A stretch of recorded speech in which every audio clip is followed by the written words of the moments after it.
Proof of this is the recent announcement by the Ukrainian Ministry of Defense, which, according to them, intends to purchase around 4.5 million FPV drones, those with a first-person view, throughout 2025. Most of them would be produced within the country itself. This would more than double the volume acquired last year. Yes, folks, one question that the Ukrainian public is asking is whether the incursion into Kursk was worth it.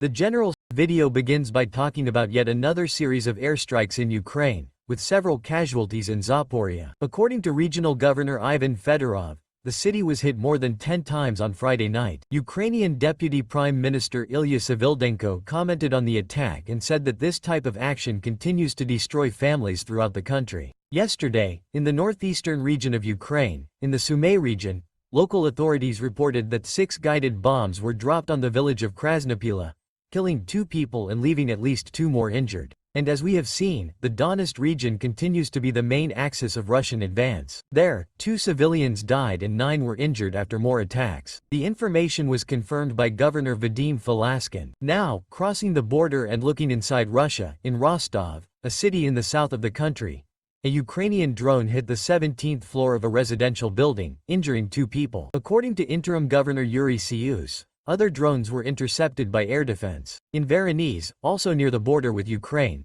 more than 10 Ukrainian drones were reportedly destroyed, according to Alexander Guzev, region's governor. Well, this time there were no reports of injuries or damage, right? It's worth remembering that none of this information can be independently verified, okay? Oh, and the Ministry of Foreign Affairs made a statement that the country reserves the right to give a symmetrical response to Ukrainian attacks on energy facilities in Russian territory. The Russian ministry stated that provocations are being used again, as in 2022, with the aim of disrupting the negotiation process, and issued a direct warning. If Kiev continues with this line of action, Moscow may respond in the same way, that is, by also attacking energy facilities.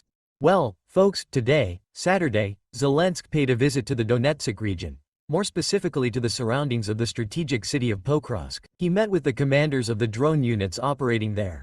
According to what he himself posted on social media, the meeting took place at the command post of the so-called Pokrovsk Tactical Group. Zelensky said that he received a detailed report on the operational situation on that front, on the state of Ukrainian defenses and on the progress of the missions. He also took advantage of the visit to award the soldiers with state awards, right?